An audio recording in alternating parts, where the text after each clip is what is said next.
everybody. Welcome back to the Tanner Holmes YouTube channel, and welcome to our new podcast, Off the Track with Tanner Holmes and Bennett Gooch. If this is your first time stopping by the YouTube channel, welcome. If you're a reoccurring viewer, thank you so much for tuning in.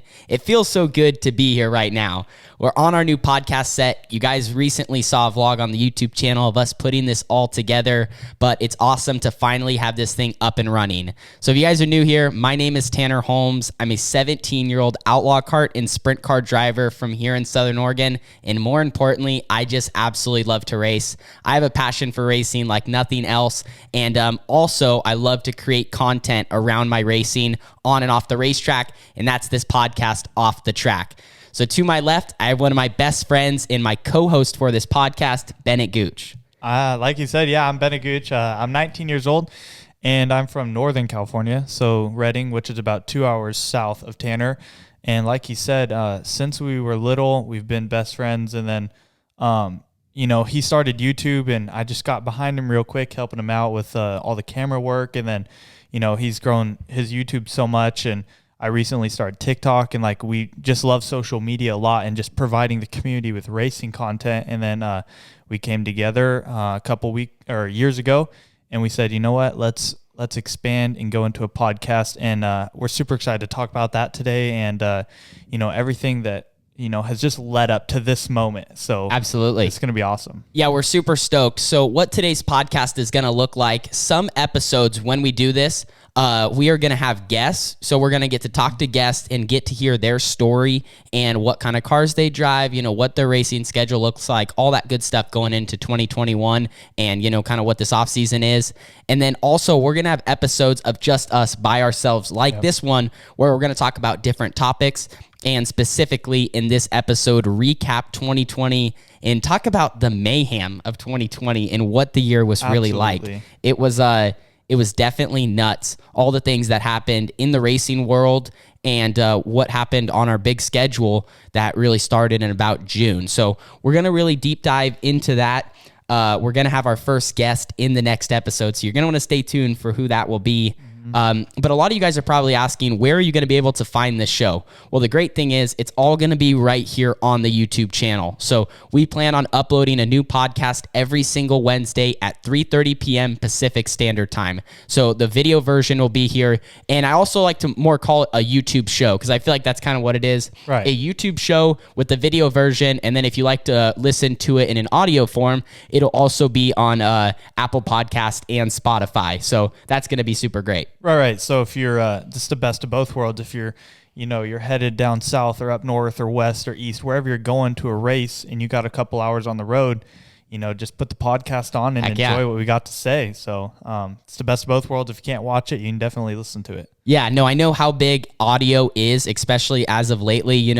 Us humans, we're trying to do things as fast as possible. We don't have a lot of time to tune into content. So I know especially what I've been doing lately, where I have even YouTube videos that I only listen to because I'm just working on something else. So this will be a great opportunity for you guys to get a longer form of content from us, and it'll be in a podcast form. So a few things that I wanted to mention that we are going to be talking about, and one of the reasons behind starting a podcast, because you said it a little earlier, we've been talking about this for like 2 or 3 years now. Oh, yeah. Really, it all started Speed Week, and I think it was a 360 Speed Week in Oregon 3 years ago. Yeah. We came together, and we've been seeing the other podcasts, like we mentioned, we're like, we need to do this, because there's been some other shows that are around racing on the West Coast that really didn't go anywhere. And, as much as we're committed to social media, we thought this is perfect. It's a no-brainer. You have to. And not only that, it's not like a job that we're trying to do. It's something we both enjoy so much. And a lot has gone into it. I'll tell you what, for the past 3 years, we've been so, I guess you could say, stressed over little things about how just to make this the perfect production for everyone. And well, I think part of it is we're kind of both perfectionists in little ways. Like in most areas of my life, I am like the least perfect person. I'm kind of like, everything will be all right. You don't have to, you can put 90% effort, it'll be fine. But when it comes to making content, I know both of us really put so much into it. So I think what really happened was I kind of noticed that Bennett was super into wanting to do the podcast, and I did too. But part of what was holding me back was like thinking about how we can have a good set, how we going to do videos, how we going to do mics, like all these things. And you're like, you know what, we'll just put it off for another time. And eventually it's crazy how things just happen perfectly. You know, I always like to say things happen for a reason. And I think with what happened in 2020 and just how everything fell into line, and then also us getting some help from one company to get this off the ground, it all fell into place. We started talking since probably about August about doing this and getting it set up. And then we found this room, this office that we have just for the podcast. Everything can be here. And it's crazy how things just fall into place. So with that being said, we do want to thank Modern Machinery for helping us get this podcast off the ground. Our friends over there, all this new gear you see, the microphones and all that, and some of the gear behind us is all thanks to them. So shout out to Modern Machinery for helping us get this podcast off the ground. I'm super stoked to be bringing you guys an episode every single week. Right. And, you know, what an awesome thing we got going here. We never had a specific set start time on when we were going to do this. Yeah. And, you know, with how bad 2020's been in a sense for some people, you know, as everyone as a whole, you can agree it's not been the best year. It's 2021. A fresh start. We didn't necessarily anticipate to start this, but like you said, everything falls into place for a reason, and here we are, 2021, a fresh start, a brand new venture for both of us to work on, and we're so excited to bring it to all you guys, and I think it's going to be awesome. I think everyone's going to really enjoy it, whether you watch it or listen to it. It's going to be something you're going to want to tune into every week to see what's going on. Yeah, and I think one thing you mentioned there with how it happened just to start a new year, kind of taking on this adventure, and like I said earlier, everything happens for a reason. I think if we would have started this a year ago, maybe we weren't ready in a we weren't ready. Things happened over time that we learned about like technology stuff, you know, how to do all this. And then also just as you kind of grow up and mature. So I think that, like you said, this is going to be a very fun adventure. So that's another thing too, a year ago you had almost 20,000 less subscribers. So congratulations on that. 40K, you met your goal for the year. And, you know, you've built such a great fan base. I think, you know, we're definitely expanding out, and this is only going to keep growing your fan base, and this is going to be awesome for everyone. Yeah, for sure. I think when it comes to creating content, especially all the things I've been researching lately, like it's about putting out as much as you can. And I would love to put out more YouTube videos, and that's kind of why having the podcast each week as well as a racing video each week or a couple, I think is going to really help. Obviously, there's going to be so much coming to the channel, but I think it really, we had to have a podcast. As you grow more and more, it's just something that has to happen. And I think, you know, like I said, everything happened right with timing. And so now we're here. We're shooting our first episode. We got an awesome studio. This thing looks killer. And the plan for it is over time to slowly add to it and try to, you know, add new things. And then also talk about different things on set. It's going to create more stories and more things to share with the audience. Well, plus, so, you know, you love winning races. Yeah. I want to win races. That's something cool that, you know, each week you could see pop up. If, you know, if you go out race somewhere and you win, you know, hopefully we can add a new trophy to the set and collect memorabilia and everything. And it's going to be cool. We decided not to make it as packed so we can add to it for sure. So absolutely. So we're going to kind of deep dive. We got some notes here in front of us, so which direction we're going to be going with today's podcast. But one of the first things, like I said, recapping 2020, and I kind of want to break down certain things that happened each month that really, in a way, changed my racing career, changed the YouTube channel as a whole, but also, you know, added to what we're doing, and then talk about some of our crazier months like March, April, May, where things kind of went downhill. Yeah. So we're going to get started with January. So one of the crazy things that happened in January that was really, really cool for the Outlaw Cart that we were running. So we took a trip to the Winter Showdown in Roseburg, Oregon, which you've been to Roseburg before. Right, yep. So I ran up there a few times. We ran the Winter Showdown, which is like one of the bigger races in the state of Oregon. It paid $1,000 to win, and we had actually won it in 2019. So coming into 2020, you obviously have high hopes. You want to run up front, and we were able to actually capture that victory to start the season. So that was like a big, for Outlaw Carts, $1,000 payday is above average. That's really good. Absolutely. And for Oregon, I think that's one of their biggest. That's probably the highest paying race. That and the Vern Wheeler. So for sure. That was at the Roseburg Indoor, which is actually about an hour and a half north of our studio where we're at right now, and our city that we're from. So we made the trip up there. We won that event, and maybe something to talk about in the next episode with our first guest, which is going to be Carly. Carly actually almost beat me at that race. And if I recall, last race we were there, she was leading it. She was checked out. She's fun. We're going back this weekend too. So yeah, so you guys should be watching this on the 20th is the release date. So we're shooting this about a week and a half before. But so that's going to be interesting to see how that goes at the Roseburg Indoor. But we started off the season there. Carly was right there with me. So we had a good battle for the $1,000 payday. She ended up running fourth. We brought home the victory, which was pretty special. It's always cool to win close to home. So after that, we kind of move on back to Red Bluff. We always run Red Bluff from February to the middle of March. We run about 6 or 7 races in a row, and we're actually getting ready to go back into that stretch.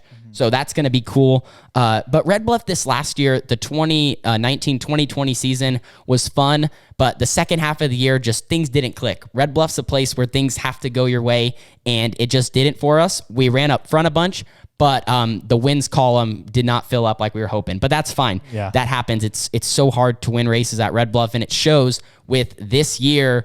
There's been 6 different winners in the first 6 races. So name another racetrack where stuff's like that. The competition is unreal. Not only that is you could look at the C main and the B main at Red Bluff and pick out a feature winner, if not a champion in the open division. I mean, or they could go to any other racetrack too. Like absolutely. C main and B main cars can go to any other track in the country, or 90% of them, and probably be top 3 contender. Absolutely. I mean, it is the hardest track to show up and race.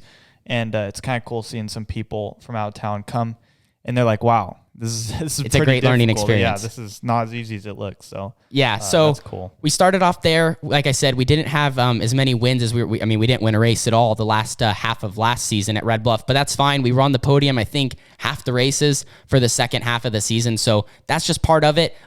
We've really been running good, especially lately with Factory QRC. The speed's there. Just hopefully we have a few things go our way, and we're really going to talk about Red Bluff in a little bit.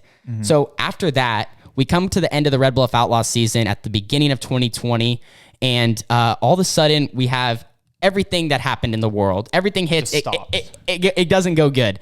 So we almost don't even have the last points race. But fortunate enough, they were able to put something together, so we were able to go race. We ran Nationals too, right? No, Nationals got canceled. Right. So Nationals gets canceled. That sucked because that was like the biggest outlaw kart race of the year. Everyone looks forward to that.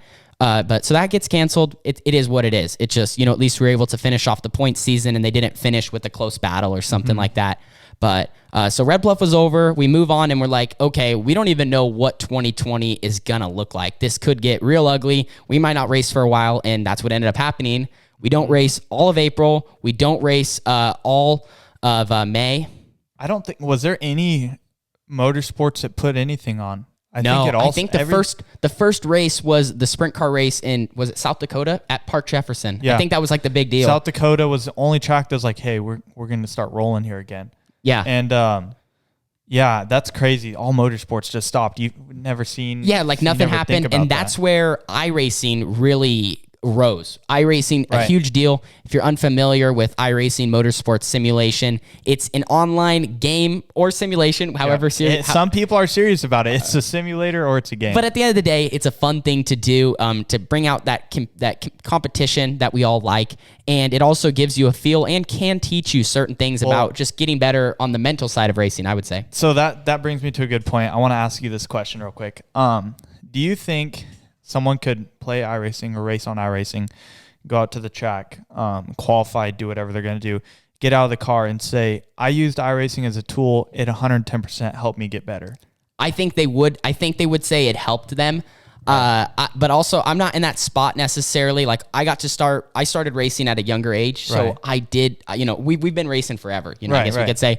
But I think if I was in those shoes, I think it definitely would help you. I think someone that spends a lot of time on the simulation and on iRacing, in a way, yes, because I think the biggest thing that iRacing helps you with is the mental side of like putting yourself in a position that you could possibly be on the track. For example, on iRacing, you could have a yellow with 2 laps to go and you're in second and there's a leader and you have to pass that leader with a late race restart. That's a situation that can happen at any track in the country. And there's no other way to really practice for it besides iRacing. So I think that's where I give a lot of credit to the game. And, so for sure, iRacing helps you in that aspect. As far as driving the cars, I think it helps a little bit, but it's as close as it can get, but that's about as good, I think I agree with you 100% on the situation side of things. You're gonna be able to play out situations on the simulator before you do in real life, which I've used that before. That helps, but I just don't think you're gonna fully develop your skills without actual seat time. Yeah, you're gonna need the seat time. I think it does help, and like I think playing iRacing during the week is it's a benefit. It's something on the upside that helps out with the mental part of racing and getting better. So anytime you get the chance to be behind the wheel of anything, even if it is a game, a simulation, I think it's beneficial. Well, so I think too, we were fortunate enough to start when we were like 4 and 5 years old racing. Yeah. But I get asked quite a bit on social media. People are like, hey,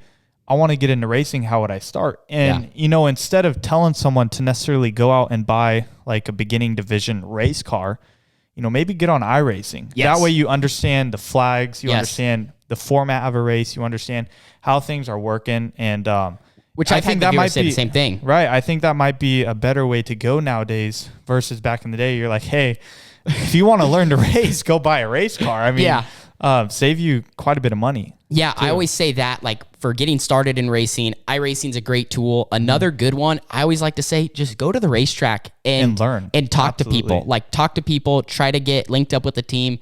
But there's so many good options there. But iRacing is definitely one of them. And it was crazy how much it blossomed in, like I said, April, May, with NASCAR, with the World of Outlaws, all these guys doing virtual races. USAC, all these sanctioned bodies. I ran the USAC one. Right. I choked. I lost $1,000. I was running second. But anyway, no, you were leading. Was leading and then I lost it. He passed you. He won $2,000. I wore it out for $1,000. So we'll talk about that another time. But so that was cool. I even did my own little iRacing race, a Triple Crown. And we went to Lanier, Lernerville, and Williams Grove. So we did a 3-night thing. There was some money up on the line. A bunch of people walked away with some cash, which was really, really neat. So now we're going to be jumping right into June. And this is where everything kind of went back to normal a little bit. We saw a few things back to our normal swing. And the first racetrack we went back to was the Sky Speedway in Chico, California. So we were running outlaw karts there at Skyland. Not my favorite outlaw kart track, not in a bad way. Like, Skyland's phenomenal. When I say not my favorite, I just mean I suck there. Okay, yeah. I've been getting a little bit better. But Skyland, always a great surface, awesome facility. Doesn't get too much better than that place, but it was always somewhere where I just struggled when I pulled into the pit area. So we got back at Cycling, and we actually ran surprisingly well this year. First race back, I think we ran in the top 5. Second race back, I got the monkey off my back, and I actually won my first Cycling race. So that was really, really cool. The thing that just I have to mention here, living in Northern California, it's hot and dry. Yeah. We're struggling with COVID. Racing comes back, and then boom, some major wildfires pop up, and then now we're not gonna race because smoke issues, but we ended up racing. But just that threw another curveball into everything. Absolutely. For sure. Like we get going back racing, then here's another curveball. Yeah, the wildfire situation on the West Coast was something that impacted 2020 a lot, and especially in those hot summer months. So we get back to Cycland, win my first Cycland race. We won't bring up that it was in the rubber, 1 lane right around the bottom. We won't talk about that.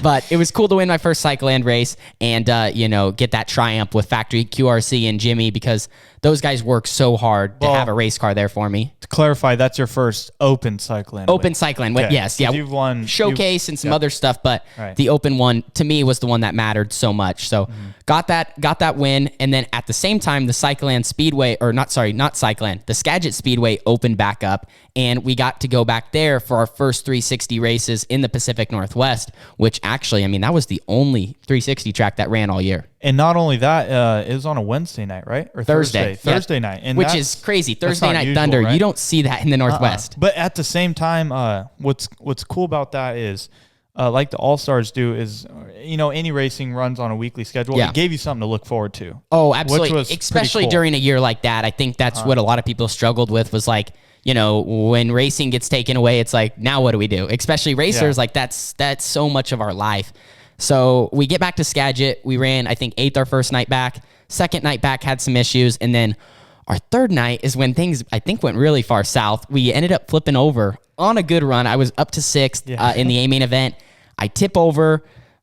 The safety crew runs out to me. My mom's one of the first people out to me. I don't know how she got out there, but she's all the way in the stands and somehow ends up, in the cockpit almost. But that's just how they are. Yeah, no, you tip over and that's going to be a fun thing to talk about when we get my mom on as a guest. Like she's the most important person in my life. Like I love my mom to death, and I think she could probably just run up to the fence. I'd be fine. But so I end up flipped over.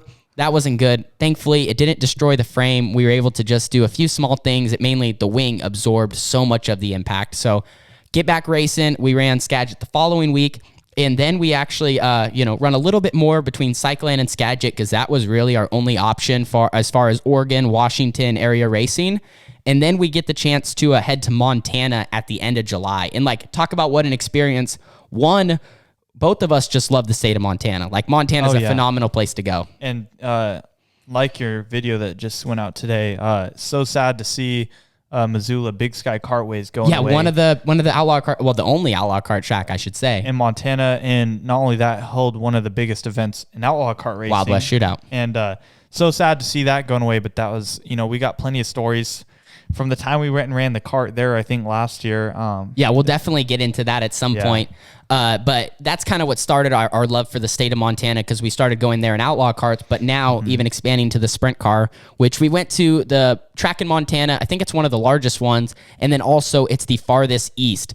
It is the Big Sky Speedway, and that's in Billings, one of the largest cities in the state of Montana. So we went there. We ran 2 nights with the ASCS Frontier region.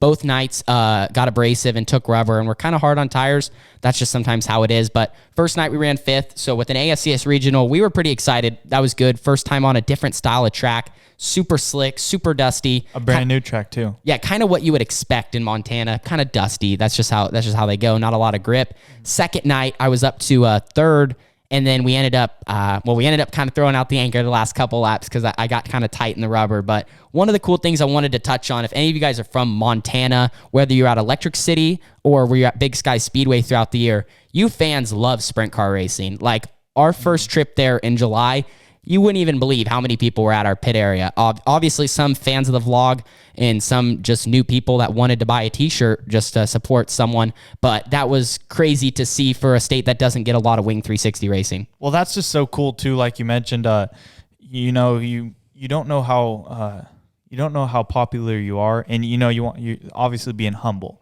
until you go somewhere. And even kids and stuff have come up to me, and I'm like, that's the star. I'm just, I'm just the best friend that always hangs out. And it's like so cool to see everyone that comes up and it's like saying hi and reaching out. But no, it's absolutely so fun. Cool to meet everyone as well. It just boils down to we just really love what we do and we just love putting it on the internet. And so it's cool to see the support that we get when we go to other racetracks and definitely taking as much time as possible to talk with fans. I believe in Montana in particular, I got the chance just to chat with people and hear their life story or hear why they like racing. And that is absolutely my favorite part about what I get to do. So we made the trip to Montana, and then this is where things really ramp up. We make the trip out to ASCS Speed Week in, we had Kansas, we had Oklahoma, and we had Arkansas. And then on the way out there, we stopped and ran an ASCS regional race in Wyoming, which we ran on the podium both nights there. Should have won those two. Anyway, we'll get into that.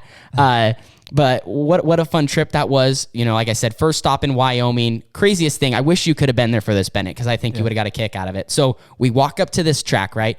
And it literally looks like Eldora. I thought we were at Eldora for a second. It's banked. It's banked like you couldn't believe. The whole track's banked, and there was no water on it. It was it looked like they just ran the feature. Literally, and the guy was out there with one of the rollers rolling. I don't know, he wasn't ripping it up. He was had one of the big rollers back down. Yeah, so it was hard as a rock, banked like Eldora, and I'm like, all right, this is going to be interesting. Hopefully they have a Hoosier truck here because we're going to need some Hoosiers. Oh, absolutely. But so we ended up running. I think we led the second night and ended up running second or third. And then the first night we ran second or third as well. So a lot of fun there in Wyoming, got to meet a lot of people. And I think that was our biggest fan turnout was there. Like I said, sometimes you'll be surprised. You go to these tracks that don't see a lot of sprint car racing and the place is just packed. I mean, packed as far as they could fill because of the year. And then like people all throughout the pits buying t-shirts, hats, everything. Absolutely incredible. So we thank everyone that supported us in Wyoming because that was just really, really cool. We were specifically in the town of Rock Springs.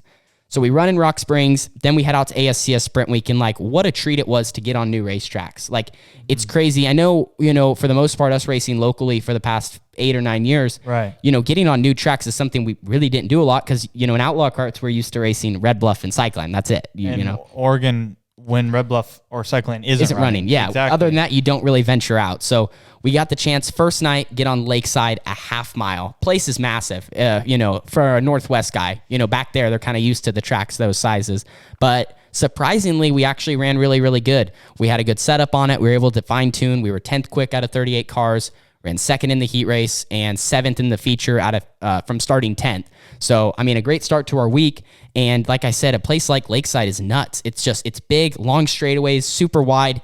And I think one of the reasons why I like big tracks is like you can do your own thing. So what do you think you like better now? Bigger tracks in the Midwest? Or? I think a bigger track for a sprint car is more comfortable, which is funny considering, I come from Red Bluff. Red Bluff is small. Ring. It's as small as it gets, and you can't go a lap without hitting someone. Absolutely. So it's interesting, but I think in the sprint car with how wide you are and how much power, like so much can go wrong if you hit, obviously. Right. So for me, it's more comfortable to be on a big track and just get out there and do my own thing. See, and I totally agree because you watch some forms of racing. A big track is cool, like you said, because you have to keep your momentum up and be as straight as possible. Yes, it's about being smooth, not just kind of like the smaller tracks. You have to like throw the car in kind of. It's weird. It's hard to explain. Right. And the racing is just different. There's momentum racing, like on a big track like Knoxville or Eldora or something, and then you got bull rings. Like for example, Red Bluff with bull ring. Your momentum's kind of big, but just because you break someone's momentum doesn't mean you're checked out in the next corner. No, the next corner, they're right there. Side, and a lot of bull ring racing is like keeping your nose clean, putting yourself in a good spot where on the bigger tracks like Lakeside, for example, you have wing speed and dirty air, and you have to like be careful about following a car in front of you and, different lines. So it was interesting to go there. So the first night we go from Lakeside to literally one of the smallest tracks I've ever been to, Caney Valley. Tiny place. We ended up running 14th. Not bad. Made the show from the B. And then the third night went to probably one of the best tracks because it was right in the middle of all the things I like. It wasn't too big, but it was like a nice 3/8 mile, the 81 Speedway in, I believe, Wichita. So you're telling me people that watch the vlogs consistently, last Speed Week when you pulled the old left-hander at Banks on, I believe it was, who was that?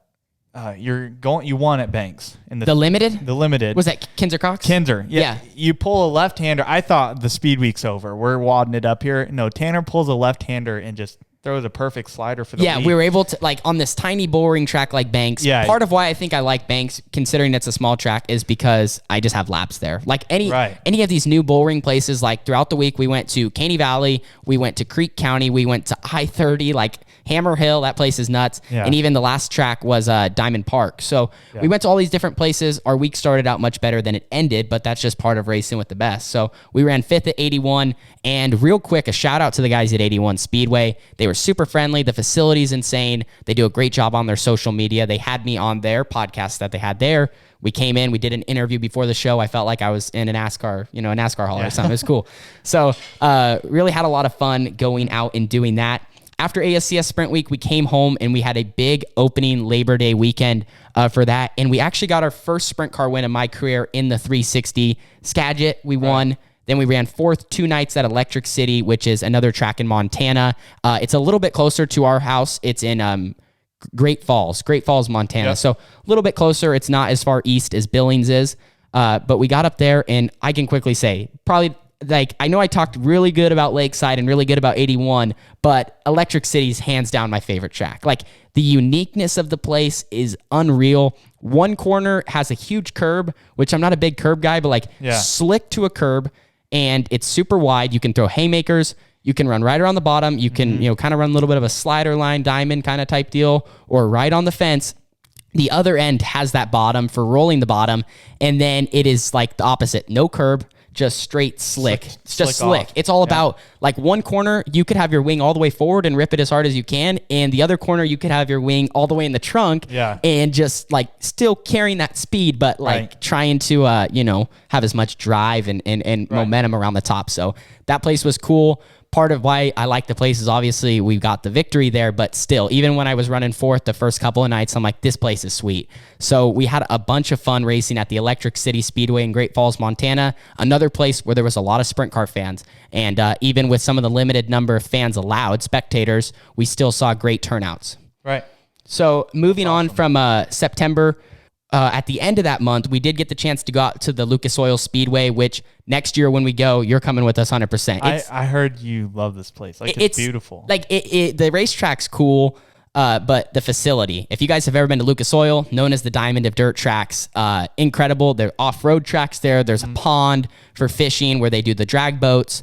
It feels like you're legit at like a stadium for racing. It's motorsports park. Awesome. Pretty much. It's incredible. It's incredible. We all had golf carts to drive around. All the pits are paved. Like everything is just absolutely incredible. We didn't have the results we wanted to there, but just some things went wrong, and that's just part of racing. You have your high weekends, you have your lows, and that's just part of the sport that we all enjoy. Right. So moving on from that, and something we're going to dive into in the next podcast with Carly is Carly got in the sprint car for the first time, and you were able to be here for it. Yeah, you have a great insight on the whole night as in general. But what an experience for both of us to get to run together. And not only that, I think it was super cool to stand back, and I think this is cool for you too. Is you don't really go to a track in the sprint car to spectate someone and help them out. And this is the first time you got to actually go to a sprint car race and give pointers to your sister. And absolutely, she did a phenomenal job. And I can't wait to talk about that with her in the next podcast. Yeah, it'd be fun to get her insight on, just the whole night and even our play day, like, getting the chance for her to get out there and do some laps by herself and see her go around. And, I was telling her, like, if you just go out there and get on the gas, you'll be fine. But, she, of course, took it slow, which that's good. We didn't want anything to happen. But eventually... We have a car to use next week. Yes, we have next year, so we're good. Yeah, we're stoked about that. But so Carly got behind the wheel of a high horsepowered sprint car. And one of the big things that we can brag about Carly, I mean, heck, she led some laps in her first start. Yeah, like I said, we got a lot to talk about with her, but not only did she lead laps, she wasn't given it. She passed the leader 2 lead laps on the second start, she awesome. lost the lead on the top too. She lost the lead and then got it back. So that's cool, and we're so stoked to see her progress and bring that content to you guys because everyone always like, Tanner, you're the superstar, man. I'm just a normal guy. Carly's a superstar. People always come to the trailer wanting Carly to sign stuff, not me. So not only is she a racer, but give credit where credit's due. Carly is always on the wrenches. Every track you're at. That's something to touch on. She is the first one to get dirty and say, hey, we got to change this. If the car gets wrecked or something, we got to pull the motor out. Yep, I'm getting the headers off. She's the first one to get on the car and help out. And it's crazy at such a young age. And that's just how Carly is. She doesn't care. It means so much to her, for you at least. Absolutely. She's going to help you out any way she can, which is pretty cool. Absolutely. No, I would definitely say that. I unfortunately was not built with the greatest mechanical, that's why I create YouTube videos. But like, I just, I've gotten way better, like, learning stuff, but it's just not something that I'm like a natural at working on cars, which I truly believe. Some people are just really good with the wrench and really good at changing parts and doing things. So props to Carly on that. So now as we move from October to November, I have one of my favorite stories that I wanted to save for our first podcast. And we talked a little bit about this in the vlog. Yeah. Like I said, in those vlogs, we get a chance to touch on things. But like here, you guys are going to really hear about what happened in our only trip to Roseburg during 2020, or the later half of 2020, I should say. So we show up to the Roseburg Indoor. We just wanted to get a race in. It was a great opportunity for a YouTube video, hang out, because Bennett was up here for 4 or 5 days from Northern California. So we go up to Roseburg and we get there. Well, first off, I should actually say we throw the car together in like 24 hours before the race. We put it was a bare chassis damn near, and we put it mostly all together the night before. It was crazy how we were able to do all that, and we did a video on it, so you guys were following along with our progress. And then we show up to the Roseburg Indoor. We get there, car doesn't start. No, well, here's the thing. It's a big big 450, stock 450. It's huge. Yeah.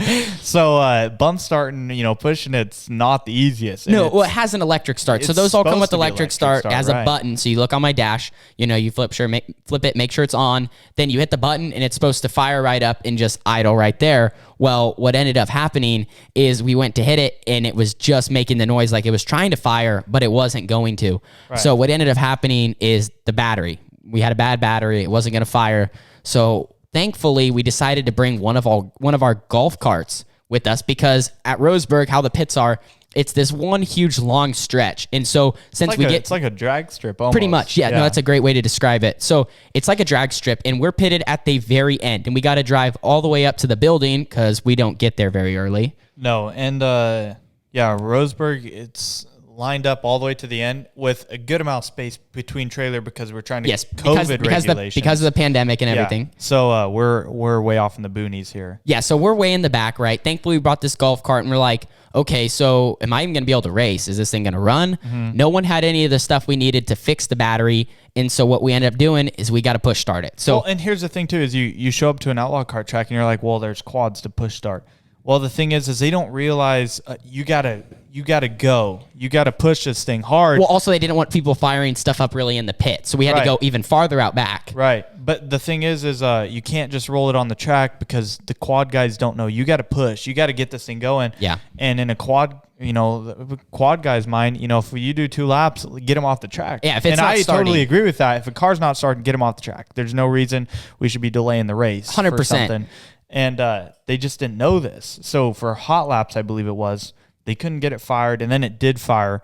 But it just barely came to life. So we get it fired for hot laps, and we're like, all right, what are we going to do? Because we can't do this every single time we roll onto the track. Well, we just can't risk it. If we're starting on the front row, we're not going to... We don't want to have it not start, pull into the hot pit. There's not a lot they can do. It just has to get going enough to where the tires eventually grab, and it turns over and goes. Mm-hmm. So what we end up doing, we have the golf cart. Yeah. It starts raining because when we get there... No, it's not just rain. It's pouring, okay. Yeah, it's not just little sprinkles. It is full on monsooning almost. You know, it's raining really, really hard.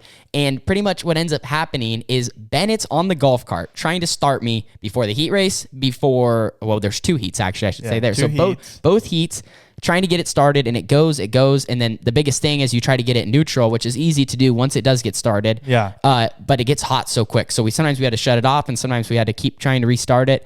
But fast forward through the heats, we end up doing good. Carly's on the front row, I'm starting second row, and we got to get fired for the A. And at this point, like I said, it's raining the hardest it has all night. Well, but there's an issue is we did get it fired, and we got no. That was heat 2. We got it fired and up to staging, and then we had to kill it. And because there's 2 red flags in a row in the heat before us, and it's getting hot, and we don't over 200. Yeah, we don't want to burn down a stock 450. Yeah, so we're like, we got to kill it. We roll it out, making laps trying to get the deal to fire, and it finally got it fired right as our heat is pushing onto the track. So then for the A, we're like, all right, let's get in ahead of time. We'll make it work. Right. And this time, for some reason, it was the most difficult. Bennett's in 2 jackets on this golf cart. Like I said, it's raining. There's puddles everywhere. We're monster trucking the puddles, trying to get the deal fired. You're trying to go in and out. And not only that, so I don't know if you've ever pushed an outlaw cart in the rain, whether you're on a quad, a cart, whatever it is, those dang little tires throw a stream of water so high. So I'm on this golf cart that's barely making it as is. All right, this deal it's wide open. He's pushing me, and I'm like, go, and we're like, you can hear the motor. It wants to fire. It's so close. I'm trying to jump in my seat to get the tires to go.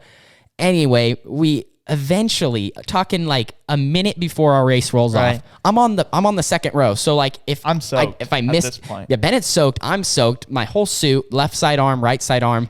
The poor engine, all the electronics, everything's soaked. Yeah. My dad's just shaking his head because he's like, what a disaster. Just put it back in the trailer. Let's just go home at this point. But we finally get it fired off and pays off. We win the A main event. That was fun.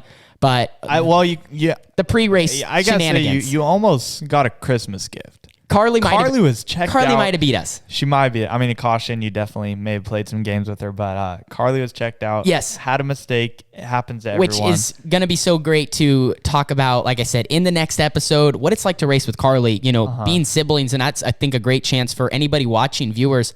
if you have family or even friends, like when we raced together in the past, it creates not weird's a great word. It's different because like your friend's off the track, but like there's the competition involved. Not only that is like, so if you're a true racer, my mindset, it doesn't matter who you are. Well, not only that, but we go to indoor go-karting quite often, wherever it is. If there's one available, we go.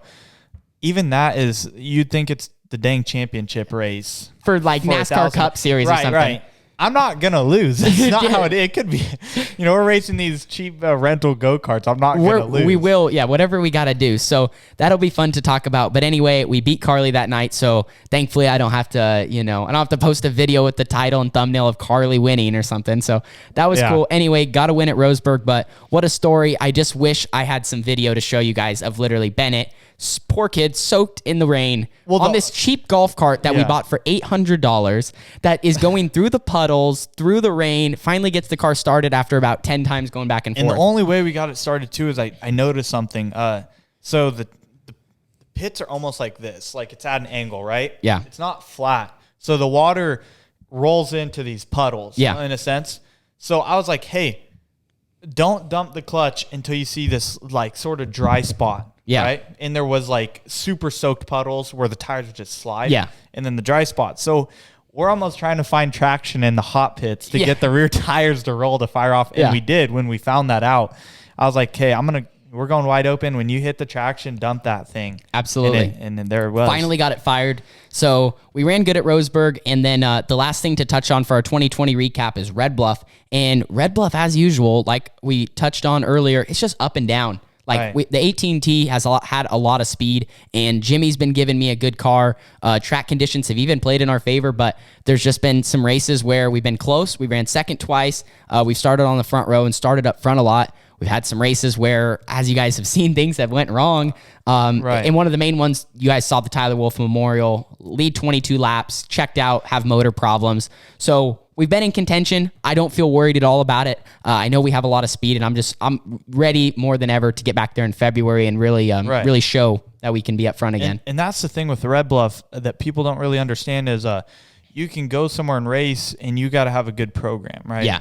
Well, Red Bluff, your mental strength is just over 50% of the issue. Just as important at Red Bluff, because Red Bluff will chew you up, spit you out, and tear you down in a heartbeat if you let it. I know I've definitely had that feeling before. Yes. I mean, that's how it is. Finishing second at Nationals one year and then third the next year after being in contention. You're that close to winning the race. Exactly. And Red Bluff, everything just has to go right, really. Absolutely. It's so mentally tough. So we're hoping that luck's a little bit more on our side as we go back, but no doubt that the 18T has been one of the fastest cars lately, and the program we have at Factory QRC will be in victory lane before the season's over. So we're super stoked about that. Right. Now, that's kind of my 2020. Bennett had a few things he wanted to touch on because you had a pretty eventful 2020 as well with what you're doing with your racing program. Yeah, so 2020 was a year... actually, it was kind of the end of 2019, going into 2020, the Red Bluff season. We're doing all right. Not the best results. We don't have the best stuff, obviously, but I was on a speed week with Tanner the year prior, and 2019 ISCS Week of Speed. And there was a division racing with us, and it was a sporting class called the Dwarf Car Series. And I don't know if you guys have ever seen Dwarf Cars, but the first race, I was hooked. These little buzz boxes are ripping around these tracks, 4 wide. I remember what got me hooked is Darren Brown, one of the greatest dwarf car racers on the West Coast currently. It was at Banks. Lost a shock in hot laps, rolls it back to the pits with no shock. And I'm like, oh, that sucks for that guy. I don't know who that is. Yeah. And I'm thinking his night's done. No, he comes from the back of the heat to win the heat, the back of the dash to win the dash, the back of the main to win the main. And I'm like, incredible. I didn't know who this guy was. And then now I know, he's one of the best dwarf car guys on the West Coast. But I'm like, this class has a great racing program. And I think one of the appealing things to dwarf cars that we noticed on that speed week was like how many of them there are. It's not like you're getting into a class like you're racing against the same 8 cars. Like there is huge fields of cars. Every single big race is full. Every class. Yeah, the last national race was a brand new record car count, 127 cars That's at nuts. the Marysville Dwarf Car Nationals. But anyways, so we're coming around the beginning of 2020, the end of the Red Bluff season, and I was hooked on dwarf cars. I told my dad, I was like, hey, we've been in karts so long, I'm ready to do something different. Yeah. And I was like, okay, we're going to finish Red Bluff and then we're going to go buy a dwarf car. Well, actually, a guy up in Oregon who has it's an older car. It's a 2010 M&M chassis. He was like, hey, I want to get out of dwarf cars and get into outlaw carts. And I was like, how perfect is this? Yeah. So I messaged a guy on Facebook. I said, hey, you got your man. I'll give you my whole team for your whole team. I don't care. Let's go straight across. Chassis band. I don't care what it is. I want one of these cars. Yeah. Because the thing is with dwarf cars is not like QRC, where we're so lucky to have the manufacturer right there. Right there. You could go buy a brand new car. Where dwarf cars, it's a little spread out. You kind of got to do your own work on them. But so I was like, I got to have this thing. So we get talking. We're back and forth for about a month in December. And I'm like, okay, is this going to happen? He wanted this. My frame was bent. So I was like, we'll get him a new J. So ended up, he was like, yeah, let's do it. So we got him some stuff. He got me some stuff. And we're like, hey, we're going to meet right after New Year's. And I was like stoked. I was like, are you joking me right now? I remember when you sent me the text about all this. I'm like how crazy how the stars aligned for you to go dwarf car racing. Because I know how like Bennett was in the pit with me on that speed week. And he was obviously helping us out a lot. But like you catch him looking at all the dwarf cars as they're going awesome, by. Yeah. And how cool the racing was. Yeah. So we text him and he's like, hey, we're going to meet January 4th at a gas station up in Shasta, Mount Shasta, California, because it's the middle point. He's from Oregon. We're from Redding, obviously. So we meet up there in this gas station, and we see him parked there. His name's Calvin. He's a cool guy. We talked to him for a bit, and we're pulling all this crap out of his trailer, all this crap out of my trailer. The people are like, what the hell is this a car? Is this a car swap going on? How about talk about gas station? Dirt track racing? Nothing says dirt track racing more than being in a gas station parking lot, trading teams, just straight across trading teams. Right. Incredible. Yeah, so it was actually a great deal. We swapped my team. We swapped his team right there in the parking lot. It was awesome. We shook hands. Great guy. I told him, I said, hey, let me know when you're going to run the cart. We'd love to go watch you. And when we run the dwarf car, we're going to invite him up to come see how it does. And he actually picked up a few wins with it, which is awesome. So anyways, we did that. So now we have the dwarf car. And the rest of the year was kind of a setback for me. I just stepped back, didn't do any racing. I just came and helped you and filmed and slowly built the dwarf car program and everything. So that's what we're doing right now. The dwarf cars, I've got a couple YouTube videos on that, and I want to grow my channel more now as a weekly vlogger with dwarf car racing, because we got a lot of plans with that. And right now it's in the shop, getting a couple things finished up on it. And I hope we're going to run February in Cocopah, Arizona. That'll be fun. 19th through 20th. That'll be incredible. Right. And that's the one thing I was appealing to me is the WSDCA series, is a dwarf car series. It has how many tracks do they travel to? 7 tracks, 4 different states. Wow. So that's a really good. That's competitive. That's traveling. That's great. Right. And there's 3 divisions. There's like the sportsman, the pro, and then like the rookie class. Okay. And so I haven't decided where we're gonna jump in yet. Obviously, you know who I am. I want to go right to the big dog. Like I want to race. Yeah, no kidding. But it's probably smart to maybe work my way up there. Right. You'll be good though, I think, for sure. Yeah. So that's our plan. We want to run in Cocopah. That's obviously quite a drive for the first race. All the way to Arizona. Right. And we're trying to look, is there any place we could test? And that would be my first time in the car. Yeah. At a track. At a dwarf car national race. So absolutely. I don't know for sure if we're going to run it yet. Definitely is on the schedule. We're hoping to. And then pretty much, other than that, the only thing that I really worked on was, so it's kind of a fun app. I'm sure a lot of you have it. Oh. It's called TikTok. And TikTok kind of grew up, obviously a big controversial topic in the news, whether or not we should delete it, whether, all whatever. Yeah. And so I was like, hey, TikTok's a new platform that not many racers are on, at least I didn't see. And I jumped on it and I made like racing related trends. And quickly in 1 month grew like 15,000 that's awesome. Like that's what's cool about TikTok, the opportunity to be noticed because of how new it is. Right. And so met a lot of great people on there. Right now we're at like 17.4 thousand followers on TikTok. It's awesome. So go follow it if you want to see it, but it's more of a funny app where like I make like jokes about short, racing. quick videos. Right. It's not necessarily that serious, but just another place Absolutely. to grow content, and that's what we did. So yeah, I've been using TikTok to post snippets of this, and we're going to be doing that for the podcast. So definitely, if you want to check that out, follow us on TikTok. It's a great app for us to use. But you had a fun 2020. That was awesome to hear about it. And like I said, classic gas station parking lot trading race teams. That's the way I like doing it. Yeah, I'm definitely an old school type of guy. If we could, I like hearing the cool stories of how you spent all night in the garage building something just to get it to the track. All right. From where I'm from and what we don't have a race shop, so we call it Factory SBR Yard. For the most part, my whole outlaw kart career was out the back of the trailer in our yard building stuff, and that's how we did it. And we had a great competitive 250 program. Absolutely. And now we have moved into the Factory SBR Speed Tainer, which is a C Tainer that we turned into the race shop. That's so it's cool. The Speed Tainer. So I'm super excited to expand on that in 2021, make videos. Tanner's going to help me out, give me all his knowledge. And hopefully you'll see my aspect of dwarf car racing. You'll see his sprint car racing. And all mixed in the podcast. And hopefully, we hit races where I'm running the same night you're running. Yeah, that would absolutely speed be weeks awesome. and stuff where we can run together and still get to do all this. So no, that was awesome to hear about. Yeah, I'm so excited for 2021. So now that we've talked about both of our 2020 years and the insanity, the craziness, all the fun that we had, we're going to kind of wrap up this podcast. And something we're going to do every single episode is a fan question. So you guys are going to be able to send in fan questions. You can drop a comment on this video, send me a message. But today's first fan question actually comes from my Instagram story that we did just before shooting. And it's from B_Lynch09. And he asked us, Bennett and Tanner, what do you like most about racing? So Bennett, start off, talk about what you like most.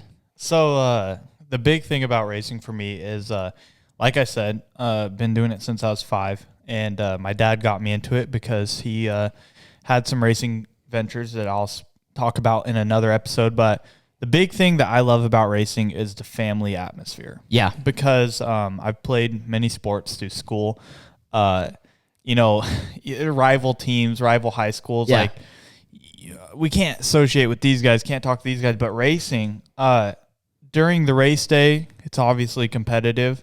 The moment the checkered flag drops on the last race, as we did for years, we would spend hours after the last race. It was like 1 or 2 a.m. As a family and as friends and people you meet at the track, like the dirt track community. Everybody would be, we'd have multiple families around the back of a friend's trailer with a fire pit or a heater going, and everyone's just there hanging out, talking about the night, talking about how their lives are.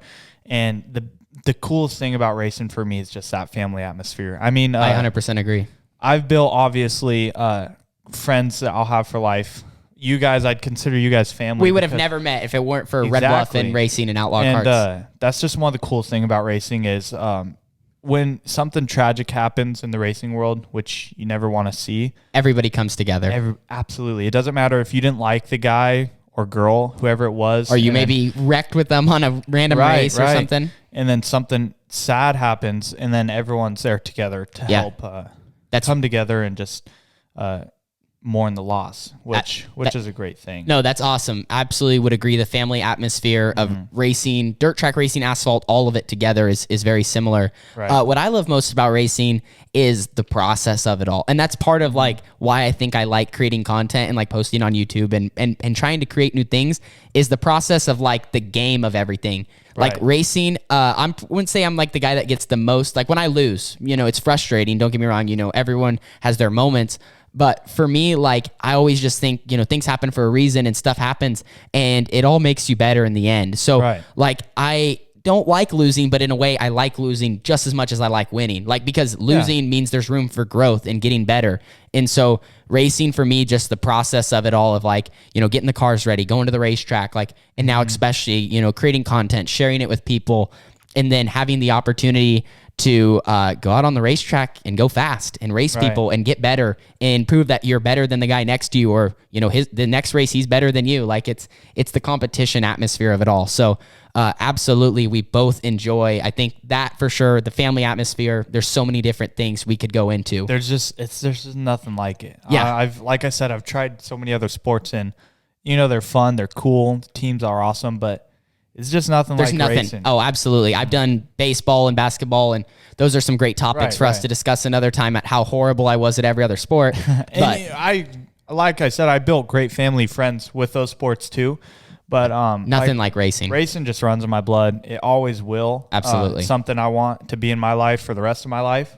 And that's just one of the cool things about it. Absolutely. So now we're going to kind of start wrapping up the podcast. If there's one thing we want to talk about for 2021, they already know on the YouTube channel. We're shooting this on January 7th. We're pre-shooting a few podcasts. But by now, you guys know we're going 410 racing. We're going to run a 410.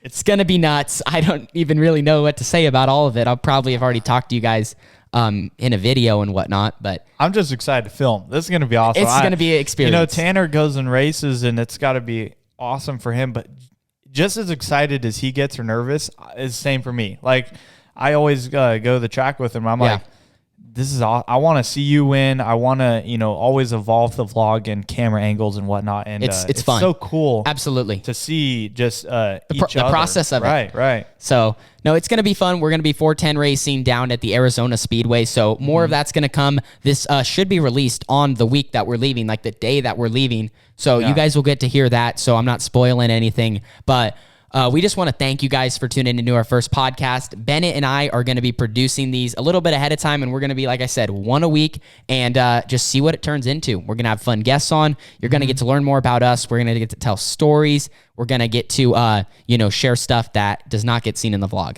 Right. And there's, like I said earlier about the inside line, there's so many things, it's almost like an hour's not enough time even then, but there's so many cool things we could just talk about for days. People wouldn't even know about us. Absolutely. And that's just one of the cool things about what we've built as a friendship and everything we like to do off camera. And that's why the name is so perfect. Off the track, because you always see us at the track, on the track. Absolutely. So thank you for tuning in to episode number 1 of Off the Track with Tanner Holmes and Bennett Gooch. Stay tuned for all of our weekly episodes. You can listen to the audio version over on iTunes and Spotify, or preferably you can watch the video version here on the Tanner Holmes YouTube channel. So we're signing off. Like I said, thank you so much. Thanks for tuning in. Thank you, everyone. And we'll see you guys next Wednesday.